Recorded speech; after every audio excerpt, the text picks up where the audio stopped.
Para ser médico hay que tener una mente brillante. No cualquier persona puede ser médico, pero tener una mente brillante y ser genial no es suficiente para ser un buen médico. Se requiere del adorno de mucha inteligencia emocional. Se requiere de la práctica de valores y principios que guíen todas nuestras actuaciones.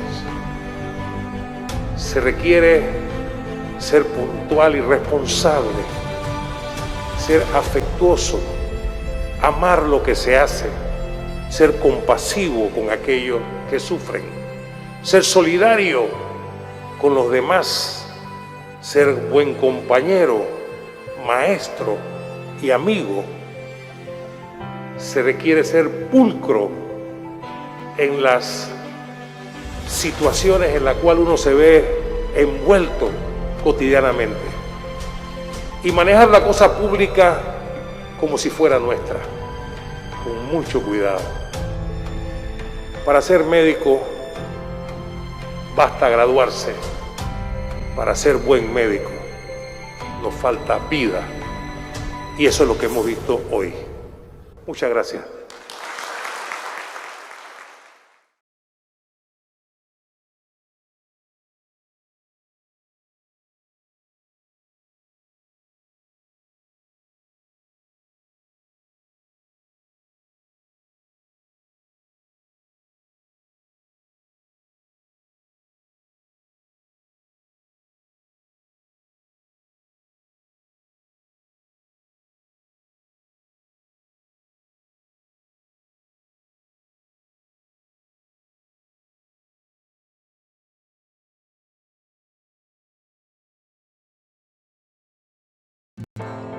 Hola amigos, sean bienvenidos a un video más en este tu canal. El día de hoy hablaremos sobre Hipócrates y el juramento hipocrático.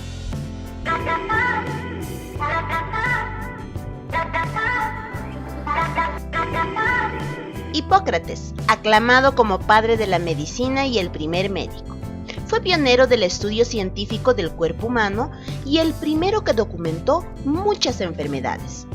Por lo que más se le conoce hoy en día es por el juramento hipocrático, la promesa que hacen muchos médicos recién licenciados que sirven de juramento ético de la profesión médica. Nació en la isla griega de Kos, frente a la costa de la actual Turquía. Su padre y su abuelo eran médicos, e Hipócrates se formó como médico en los tiempos de la sanación de la isla. En la antigua Grecia se consideraba que las enfermedades eran castigos divinos y los tratamientos solían incluir oraciones y sacrificios a los dioses. Pero Hipócrates creía que las enfermedades tenían una causa natural y se podían curar a base de dieta o con medicinas. Después de fundar una escuela de medicina en Kos, Hipócrates viajó por las islas griegas, donde obtuvo mucho prestigio como sanador. También se cree que escribió los tratados hipocráticos, una recopilación de tratamientos médicos que contenía también el juramento hipocrático. Al igual que la de muchos otros pensadores de la Grecia antigua, la biografía de Hipócrates se escribió mucho después de que muriera, y no se conocen con certeza demasiados detalles de su vida, pero según algunas fuentes vivió unos 100 años y murió en la ciudad griega de Larisa. El juramento de Hipócrates. Tal vez la tradición más duradera en la historia de la medicina sea el juramento de Hipócrates.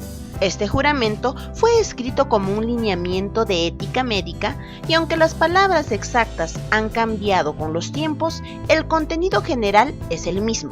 Un juramento de respeto para aquellos que impartieron su conocimiento sobre la medicina y para los pacientes, así como la promesa de tratarlos con el mejor conocimiento médico. El juramento hipocrático es un documento fundamental para la ética y deontología de la práctica médica. Fue atribuido a Hipócrates en la antigüedad, aunque investigaciones más modernas indican que podían haber sido escrito después de su muerte. Es probablemente el documento más célebre del corpus hipocrático. Recientemente se ha puesto en duda la autenticidad del autor del documento, que para algunos investigadores proviene de una presunta escuela pitagórica de medicina, de la que se tienen más noticias. Aunque hoy en día el juramento solo se utiliza raramente en su forma original, sirve de base para otros juramentos y leyes similares que definen las buenas prácticas y morales médicas. Los licenciados que están a punto de empezar la práctica médica tradicionalmente pronuncian este juramento. El juramento dice: juro por Apolo médico, por Esculapio, por Igea y Pancea, por todos los dioses y todas las diosas, tomándolos como testigos, que cumpliré, según mis fuerzas y mi capacidad, el juramento y el compromiso siguiente. Respetaré a mi maestro de medicina tanto como a los autores de mis días. Compartiré con él mis bienes y, si es preciso, atenderé a sus necesidades.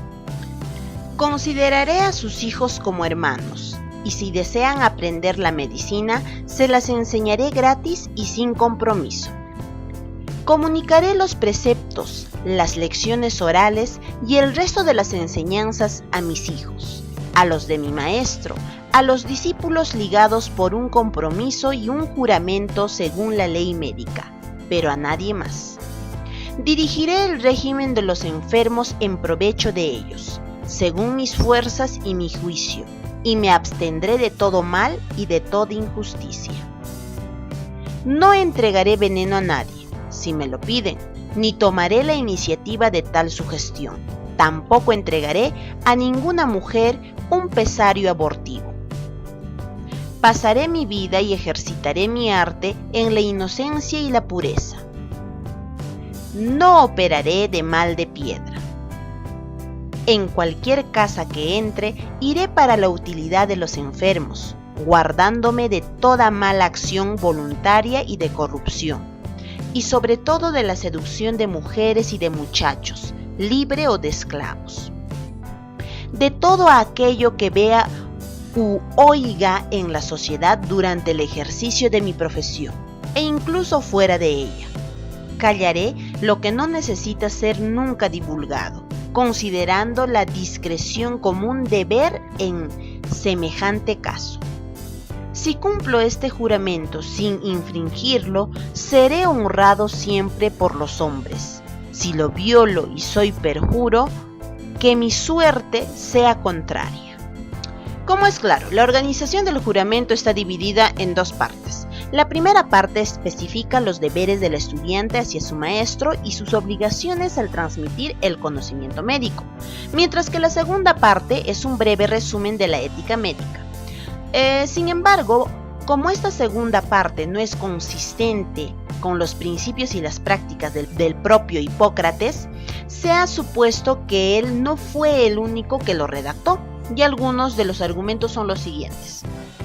Una inconsistencia inmediata en la prohibición del aborto, ya que en el Corpus Hippocraticus contiene varias alusiones a los métodos para abortar y el uso de presarios. Además, las prohibiciones del juramento no hacen eco a los sentimientos del público en general, ya que en la época griega, igual que en la romana, el aborto se practicaba sin escrúpulos. Una segunda discrepancia entre el juramento y los principios hipocráticos en general es la prohibición del suicidio, ya que en la antigüedad esto no era censurado. El suicidio era visto como un alivio para la enfermedad. Era justificado el suicidio. Tanto así que en algunas ciudades o estados era una institución legalizada para las autoridades. En las religiones antiguas tampoco se prohíbe el suicidio. Además, los griegos no pensaban que era un castigo eterno para los que terminaban su vida en esa forma, y las leyes y religiones dejaban libres a los médicos para hacer lo que su conciencia les permitiera.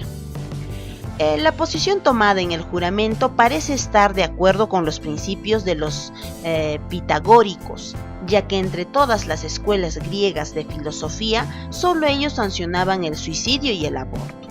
El juramento también está de acuerdo con las prohibiciones pitagóricas contra los procedimientos quirúrgicos de todo tipo y contra el derramamiento de sangre, ya que se creía que había residuo en el alma.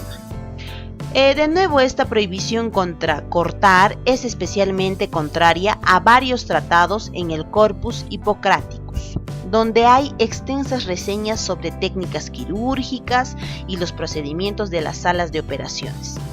El juramento de Hipócrates puede haber sido crítico entre el siglo VI a.C. y el siglo IV después de Cristo. Ha sido el ejemplo de ética médica que no es raro que, aunque incorrectamente atribuido a su totalidad a Hipócrates, se ha mantenido como el símbolo de la actitud de los médicos. La prohibición contra el aborto y el suicidio estaban y aún están de acuerdo con los principios de la Iglesia cristiana. Además, la primera referencia, el juramento fue en el siglo I después de Cristo y pudo haber sido adecuado poco después, porque llenaba los ideales religiosos de esa época. Sin embargo, es irónico que con toda la influencia religiosa y implícita el juramento sea asociado con Hipócrates, el médico que separó la medicina de la religión y la enfermedad de las explicaciones sobrenaturales. Este video entonces fue del episodio Explorando el Origen. No olvides comentar, darle like, compartir este video y sobre todo suscríbete a nuestro canal, activa la campanita de notificación para que cuando subamos video nuevo seas el primero en ver.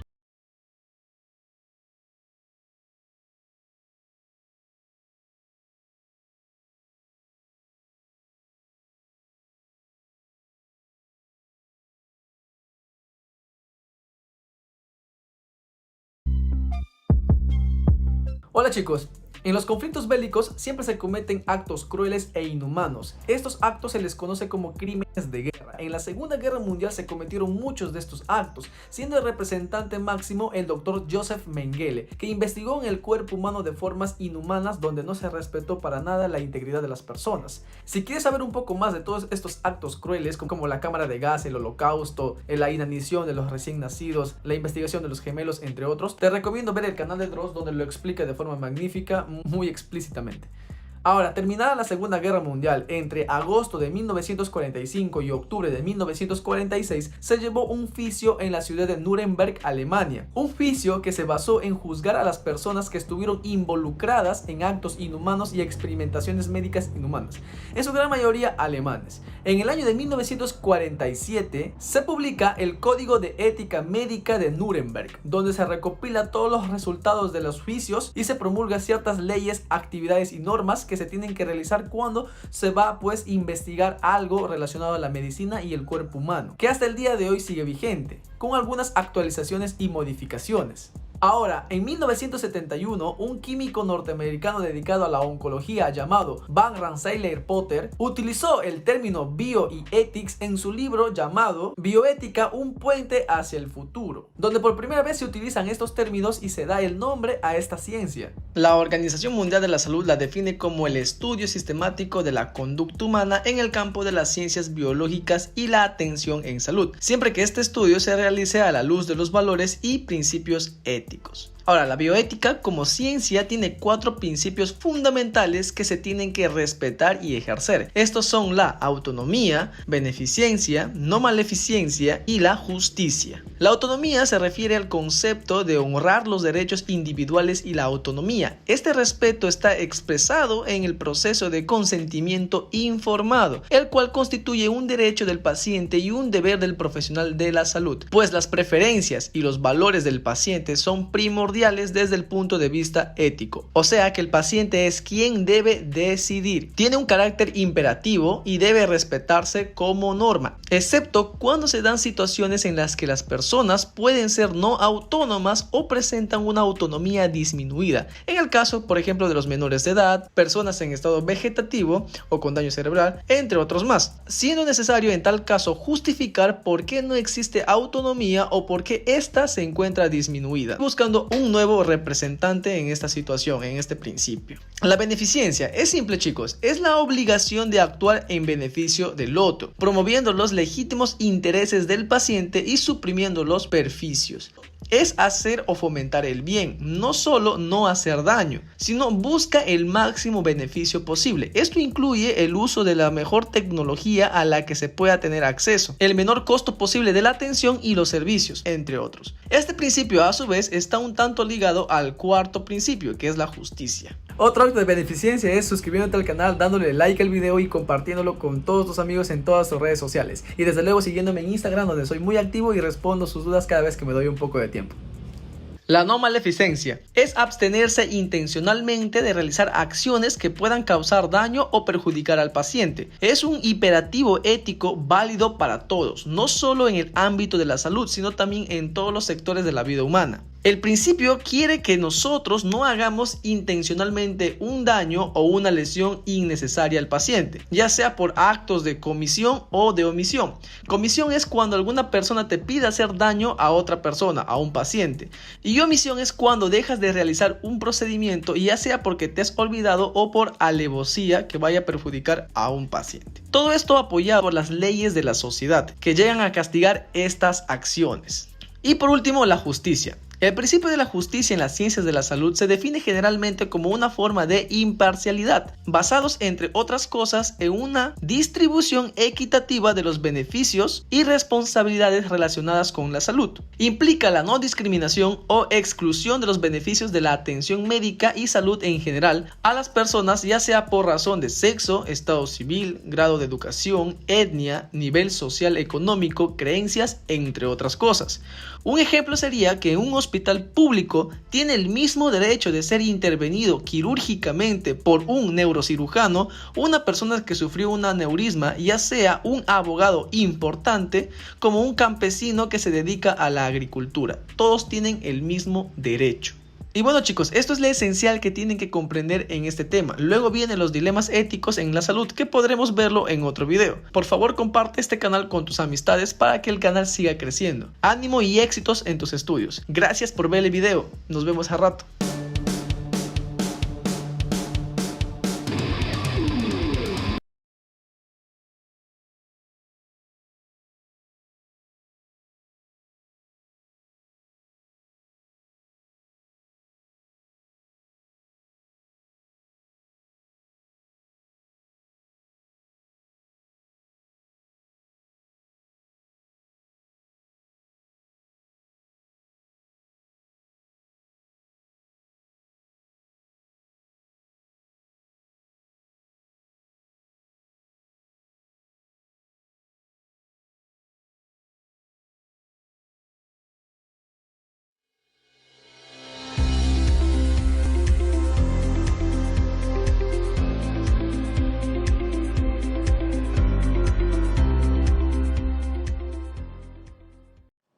Hola, ¿cómo están? En este video vamos a hablar de la ética médica, que se ha preguntado, aunque muy poco, pero se ha preguntado y que todo el mundo debería saber, ¿cierto? Así que empecemos con los principios de la ética médica. El primer principio es el principio de beneficencia, luego viene el de no maleficencia, luego el de autonomía y luego el de justicia. Y vamos a verlos con algún detalle que significa cada uno y con algunos ejemplos, en el sentido en que eso es lo que habitualmente se pregunta en el AlumnaCom. Ahora, el principio de beneficencia se resume en hacer el bien, en buscar el bien del paciente. Uno no debería dejarle nunca un tratamiento que no le va a generar algún beneficio, y del mismo modo uno está obligado a actuar de manera de beneficiar al paciente, y abstenerse de hacer el bien sería algo antiético para el médico. Por otro lado está el de no maleficencia, y que quede bien claro, esto significa no dañar, y no hacer el mal no es lo mismo que hacer el bien, aunque Arjona diga lo contrario. Ya esos son dos principios totalmente distintos y hay que saber diferenciarlo en las preguntas del AlumnaCom. Pero a grandes rasgos uno debería abstenerse de realizar cualquier cosa que ya sea en realidad o de una manera potencial pueda perjudicar a nuestro paciente. Luego está el de la autonomía, que es el respetar la autonomía de las personas, que a grandes rasgos es el consentimiento informado. Y repito las dos palabras. Por un lado, el consentimiento, o sea, que él entregue su voluntad de efectivamente, ya sea o participar o recibir un tratamiento, y que sea informado, o sea, que lo haga luego de que yo le haya explicado bien y luego de que él haya entendido bien. Y ahí es importante que haya entendido también, por si acaso. Y finalmente está el principio de justicia, que a grandes rasgos es que cada uno reciba lo que le corresponde, sin que haya discriminación arbitraria y, ejemplo, dejar fuera a un grupo de personas del acceso a la salud, y que sea igualmente actuando conforme a la ley, conforme a la normativa y conforme al bien común en general. Ahora, vamos con unos ejemplos que es lo que nos va a ayudar finalmente a diferenciarlo. El ejemplo número 1 se incluye en un estudio a un niño de 15 años. Los padres consienten porque ellos son los representantes legales, ¿cierto? Pero al niño no se le pregunta. Ahí se estaría faltando al principio de autonomía. Si bien legalmente la única persona que debe consentir acá es su representante legal, la verdad es que éticamente a alguien de 15 años ya tiene el discernimiento suficiente y la autonomía suficiente como para que su opinión sea valiosa, y obviamente hay que preguntarle, y si es que él no está dispuesto a participar, en ese caso no se lo debería incluir. Ahora, obviamente hay que cumplir con la ley también y hay que preguntarle a los padres también. Segundo caso, se realiza un estudio que compara un nuevo medicamento versus el placebo y no se informa a los participantes que pueden recibir un placebo. En este caso, como no se estaría dando la información, aquí no habría un consentimiento informado. Si bien el paciente sabe que va a participar en un estudio y él dio su consentimiento para estar ahí, la verdad es que debe hacerlo informado, sabiendo que uno de los riesgos es que reciba efectivamente un placebo, o sea, algo que no le va a servir en realidad para su enfermedad. El siguiente caso es, además, en ese mismo estudio existía un tratamiento bueno, ¿ya? Y yo le estoy dando un placebo en vez de darle como alternativa el tratamiento ideal, el que existía desde antes. Ahí habría una falta al principio de beneficencia, en el sentido en que recuerden que teníamos la obligación de beneficiar al paciente. Y en este caso era la obligación de no comparar el nuevo tratamiento con un placebo, sino que compararlo con un medicamento que ya sirviera, ¿ya? A menos, claro, que fuera una enfermedad banal, que da lo mismo, pero si es una enfermedad importante, yo no puedo llegar y comparar antibióticos versus placebo en una meningitis, por ejemplo. Y finalmente, un laboratorio da viajes a médicos que recetan muchos sus medicamentos, ¿ya? Y eso ocurre en la vida real, por si acaso, y es una de las faltas éticas como más frecuentes. Y acá la verdad es que se afecta por un lado el principio de justicia, en el sentido en que se está recibiendo una cosa que no se merece, en el sentido en que nadie debería tener como un premio por un laboratorio por recetar un medicamento de ese laboratorio, porque los médicos deberíamos indicar los medicamentos en base a lo que dice la medicina y no en base a lo que me convenga. Pero además, eventualmente, si es que es un fármaco que no sirve o que eventualmente le está haciendo mal, se podrían afectar también los principios de beneficencia en el caso de que no sirva, o el principio de no maleficencia en el caso de que le hiciera algún daño, ¿ya? Y esto fue una clase muy cortita, así que espero que recuerden los principios porque se van a preguntar de esa forma. Ahora, como última cosa adicional, acuérdense que existe una ley que es la Ley de Derechos y Deberes de los Pacientes, que vale la pena leerla y que incluye hasta cierto punto el acceso a la información y el acceso al consentimiento informado o al rechazo de un tratamiento. Y finalmente existe el Colegio Médico, ¿cierto?, con el Tribunal de Ética, pero recordemos que en Chile no es obligatorio afiliarse al Colegio Médico, así que solamente quedan sometidos a los tribunales éticos los médicos que están colegiados, pero el resto siempre está sometido a actuar conforme a la ley, a no causar daño, y eventualmente puede caer, pero bajo los tribunales de justicia, por si acaso, no al tribunal ético del Colegio Médico, ¿ya? Así que eso, que esté muy bien.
Hola, ¿qué tal? El día de hoy hablaremos sobre bioética, centrándonos en el tema de diferencias entre ética, deontología, derecho y bioética.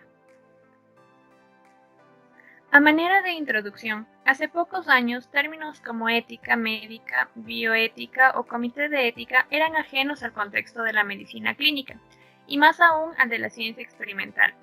El mayor manejo de la tecnología facilitó en gran medida el acceso al conocimiento, creando procesos adaptativos en la medicina. Merece destacarse una evolución en la relación médico-paciente, que pasó de un paternalismo clásico a una relación gobernada por la autonomía del enfermo y la omnipresencia del consentimiento informado, el cual tuvo su aparición por el impacto que produjeron los informes del Comité de Belmont. Desde ese entonces, la medicina ha sido aplicada con los 4 principios bioéticos: autonomía, no maleficencia, beneficencia y justicia, situación que está plenamente vigente hasta nuestros días. El respeto a la autonomía se refiere a que el paciente actúa con conocimiento, sin influencias externas. La no maleficencia es el hecho de no haber o provocar daño intencional hacia el enfermo. La beneficencia supone la obligación moral de actuar en beneficio de los otros. Y finalmente, la justicia se refiere a que las personas tienen derechos iguales, es decir, deben ser tratados con igualdad. En la actualidad, términos como ética, bioética, ética médica, problema ético o deontología a menudo se utilizan en forma indistinta, cuando en realidad su significado apunta a situaciones completamente diferentes. Por tanto, nos ha parecido de interés clarificar estos términos. Ética. Proviene del griego ethos, que significa el lugar donde uno vive, y se define como manera de ser. El ser humano construye su ethos a partir de la repetición progresiva de actos que dan lugar a la formación de hábitos, y estos forman la conducta humana. En un sentido práctico, los propósitos de la ética y de la moral son muy similares. Ambas son responsables de la construcción de la base que guiará la manera de ser, la conducta del hombre y de la mujer, determinado por su carácter, su altruismo, su virtud y su forma de comportarse en la sociedad. Ambos términos están destinados a distinguir a las buenas y a las malas conductas. Sin embargo, la ética es más reflexiva al cuestionarse el por qué se consideran válidas algunas conductas y otras no. La ética como ciencia es un conjunto de conocimientos derivados de la investigación de la conducta humana, al tratar de explicar las reglas morales de manera racional. Entonces, la ética obliga a la reflexión sobre nuestras creencias, prácticas y juicios morales. Por tanto, comprende un proceso de valoración que provee las razones para evaluar el por qué algo es bueno o es malo. Es una actividad consciente del ser humano que influye a su vez y refleja la realidad personal y contextual.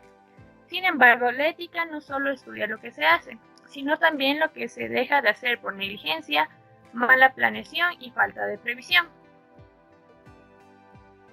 Deontología. Dentro de la ética normativa se encuentra la llamada deontología, por lo que podemos decir que es una rama de la ética.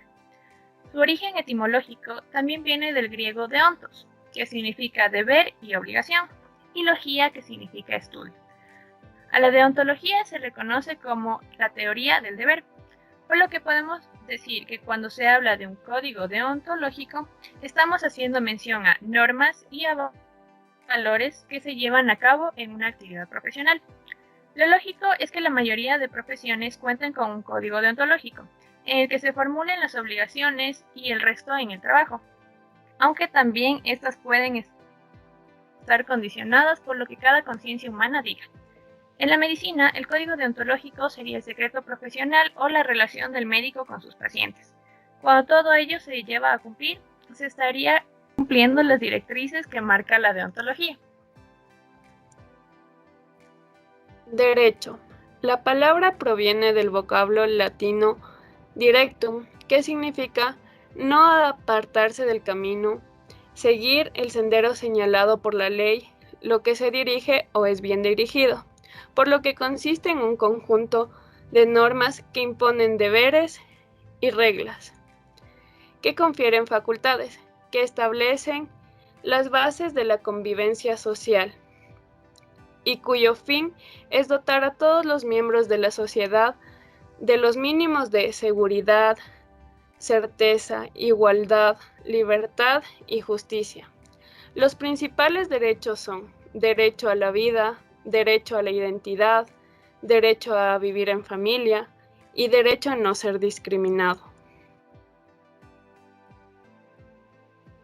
Bioética.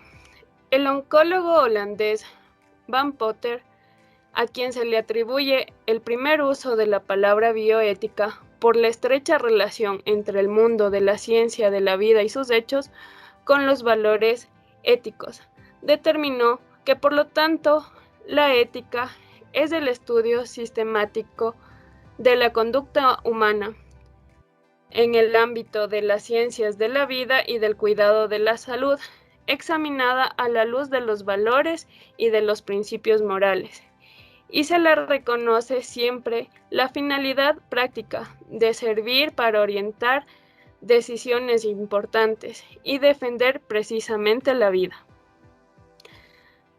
Dentro de los principios fundamentales de la bioética tenemos 4, que es la autonomía, que es la capacidad que tienen las personas de deliberar sobre sus finalidades personales, así como de actuar bajo sus propias decisiones. El segundo es la no maleficencia, que consiste en no producir daño y prevenirlo. Incluye no matar ni provocar dolor o sufrimiento, así como tampoco producir incapacidades. El tercero es la beneficencia, que consiste en la obligación moral de actuar en beneficio de los demás, o lo que viene a ser hacer el bien. Este principio también engloba curar el daño y promover el bienestar o el bien. Y finalmente tenemos la justicia. Es la igualdad en la distribución de cargas y beneficios. De hecho, el criterio que se utiliza para saber si una actuación es o no ética, desde el punto de vista este principio es valorar si es equitativa. En cuanto a la diferencia entre la ética y la deontología, la principal diferencia es que la ética no son unas normas impuestas, sino son las situaciones que cada ser humano busca para poder decidir lo que está bien, lo que está mal y lo que lo hace realmente feliz. La ética no impone desde afuera, sino cada persona impone una serie de conceptos o normas a sí mismo, es decir, hace referencia a la conciencia personal. Mientras que la deontología es el conjunto de normas a seguir, está orientada al deber, cuenta con normas y códigos destinados a los profesionales de diferentes tipos de trabajo. Está ubicada entre lo moral y el derecho. Gracias a la vida y a sus enseñanzas, sabremos cuáles debemos aplicar a nuestro día a día. Así, cada paso que damos estará influenciado por la ética, siendo de esta manera una conducta que nosotros mismos vamos variando en función de lo que vivimos. Diferencia entre ética y bioética. Pese a que este binomio es inseparable, se ha logrado establecer una diferencia principal, la cual es el ámbito en el que está dirigido. A la ética se le define como la forma de ser o el carácter del ser humano, la cual se forma por la repetición progresiva de hábitos y se expresa a través de la conducta sobre el bien y el mal. En cambio, la bioética se enfoca principalmente en las cuestiones éticas involucradas en el ámbito científico-biológico, por lo cual consiste en un diálogo interdisciplinario entre la ética y la vida. Tenemos, por ejemplo, la experimentación en animales y humanas, la manipulación genética, entre otras.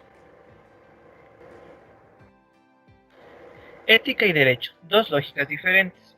Se puede establecer un paralelismo entre el derecho y la ética en la asistencia sanitaria, es decir, que las normas jurídicas son indispensables para asegurar los derechos de los pacientes, con el objetivo de garantizar una atención óptima. Sin embargo, sin profesionales que se dediquen a ser buenas personas, no se va a lograr obtener un resultado óptimo. por lo cual es necesario la ética personal que impulsa el compromiso de hacer y actuar por el bien del paciente. A esto se le considera como el motor de la medicina. Por lo cual, aún sin leyes y con buena ética, se puede hacer una buena medicina. En cambio, sin ética, pero con leyes, resulta imposible obtener un resultado adecuado. Conclusión. La ética apunta al comportamiento o el ser del ser humano en el mundo, resolviendo la inquietud sobre lo que es bueno y lo que es malo, con el fin de actuar conforme a lo bueno. En cambio, la bioética se vincula con la ética en un concepto más relacionado a la vida en el medio ambiente, desde el punto de vista humano, animal, vegetal. Y este tiene 4 principios fundamentales, los cuales son autonomía, no maleficencia, beneficencia y justicia. La deontología. La deontología se encuentra dentro de la ética normativa, por lo cual se conoce como normas y valores que se llevan a cabo dentro de la actividad profesional. Esta se diferencia de la ética debido a que son normas a seguir. Derecho. Consiste en un conjunto de normas que imponen deberes y reglas que confieren facultades con el único objetivo de brindar seguridad, igualdad, justicia y libertad. Muchas gracias por su atención.